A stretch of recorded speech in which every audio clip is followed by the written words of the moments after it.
जिसने हिंदुस्तान का इतिहास, भूगोल, भविष्य और सोच को बदल दिया। वो रात थी आजादी की रात। दिल्ली में 14 अगस्त की शाम से ही जोरदार बारिश हो रही थी। रात 9 बजते बजते रायसीना हिल्स पर करीब 5 लाख लोगों का हुजूम जमा हुआ था। बारिश अब भी जारी थी।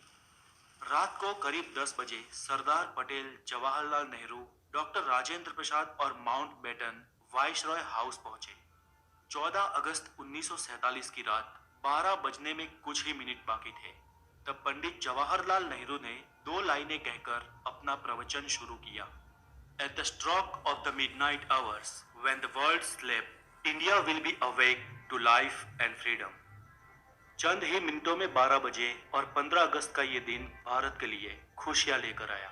190 सालों बाद ब्रिटिश हुकूमत से देश स्वतंत्र हुआ था, लेकिन इन खुशियों के साथ उतना ही गम था, क्योंकि भारत ने अपना 3,46,737 स्क्वायर किलोमीटर का पूरा विस्तार और करीब 8 करोड़ 15 लाख लोग एक ही रात में गंवा दिए थे।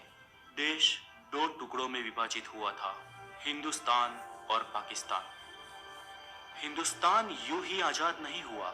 15 अगस्त के बहुत पहले ही ब्रिटिश हुकूमत का अंत शुरू हो गया था। महात्मा गांधी के जन आंदोलन से देश में नई क्रांति की शुरुआत हुई थी, तो एक और सुभाष चंद्र बोस की आजाद हिंद फौज ने अंग्रेजों का जीना दुश्वार कर रखा था। ऊपर से दूसरे विश्व युद्ध के बाद ब्रिटिश सरकार में उतना दम भी नहीं था कि वो हिंदुस्तान पर अब शासन चला सके। इसलिए माउंटबेटन को भारत का आखिरी वाइसरॉय बनाया गया था, ताकि देश को आधिकारिक तरीके से स्वतंत्रता दी जा सके। अंग्रेजों ने भारत को शुरुआत में 3 जून 1948 के दिन स्वतंत्र घोषित करने का निर्णय लिया था, लेकिन मोहम्मद अली जिन्ना ने पाकिस्तान नामक अलग मुल्क बनाने की ठान ली थी, जिसके चलते देश में कई जगह पर सांप्रदायिक हिंसा शुरू हो गई। बिगड़ती परिस्थिति को देख अंग्रेज भारत को हो सके इतना जल्दी स्वतंत्र राष्ट्र घोषित कर देना चाहते थे, क्योंकि अंग्रेजों को भी भारत को आखिरकार एक टुकड़े में नहीं लेकिन दो टुकड़े में विभाजित करना था। स्वतंत्रता के लिए दिन 15 अगस्त ही क्यों चुना गया? तो इसमें ऐसा है कि सिर्फ हम भारतीय ही शुभ और अशुभ में नहीं मानते थे, बल्कि अंग्रेज भी उतना ही मानते थे। माउंटबेटन मानता था कि 15 अगस्त का दिन शुभ है, क्योंकि 15 अगस्त 1945 के दिन ही जापान ने शरणागति स्वीकारी थी और इसके ऑफिशियल साइन 2 सितंबर को हुए थे। इसलिए बेटन के अनुसार 15 अगस्त का दिन मित्र राष्ट्रों के लिए शुभ था। तो फिर रात 12 बजे के वक्त को ही क्यों तय किया गया? तो इसके लिए भारतीय ज्योतिषियों का मानना था कि वो वक्त देश की स्वतंत्रता के लिए शुभ है। तय किया गया था कि पंडित नेहरू को अपनी स्पीच रात 12 बजे से पहले ही समाप्त कर देनी है और रात 12 बजे शंखनाद के साथ भारतीय लोकतंत्र की शुरुआत होगी। ठीक वैसा ही हुआ। 15 अगस्त की सुबह 8:30 पर पंडित नेहरू और उनके कैबिनेट ने पद और गोपनीयता की शपथ ली। रात की लगातार बारिश के बाद सुबह आसमान बिल्कुल साफ था। लोग बेसब्री से इंतजार कर रहे थे आजाद भारत के तिरंगे को लहराते हुए अपनी आंखों से देखने का।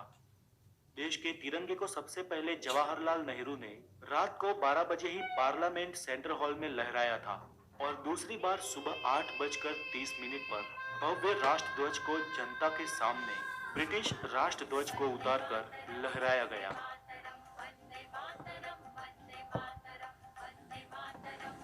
देशवासियों की आंखों में खुशी के आंसू थे।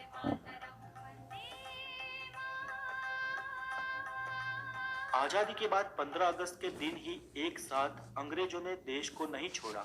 आजाद भारत के कुछ आला अफसर भी कुछ समय तक अंग्रेज ही रहे।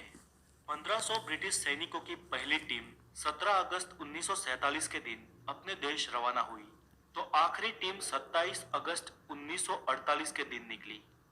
दोस्तों, ताज्जुब की बात ये कि लुटेरे अंग्रेज हमारे देश के अतिथि बन के आए हो, उस तरह से उन्हें विदा किया गया। उनकी आखिरी फौज ने जब मुंबई के बंदरगाह से विदाई ली, तब जॉर्ज पंचम को विदाई देने वाला गीत बैंड बाजा के साथ बजाया गया। आजादी से 190 साल पहले भी अमीर चंद और मीर जाफर ने रॉबर्ट क्लाइन का ऐसे ही सम्मान के साथ स्वागत किया था। और फिर क्या हुआ? प्लासी का युद्ध और 190 साल की स्वतंत्रता। फिर भी हम भारतीय नहीं सुधरे। अतिथि देवो भव के सूत्र को हमने आज भी नहीं छोड़ा। फिर वो अतिथि वाकई देवतुल्य हो या हमें लूटने आया हो। दोस्तों आज के लिए इतना ही, और देश की इस स्वतंत्रता की कहानी को ज्यादा से ज्यादा शेयर करने की आपकी जिम्मेदारी है। और इस वीडियो को हो सके इतने लाइक, हो सके इतने कमेंट दीजिए। और अगर आप नए हैं तो द नॉलेज को जरूर सब्सक्राइब करें और हमेशा खुश रहें। जय हिंद, वंदे मातरम।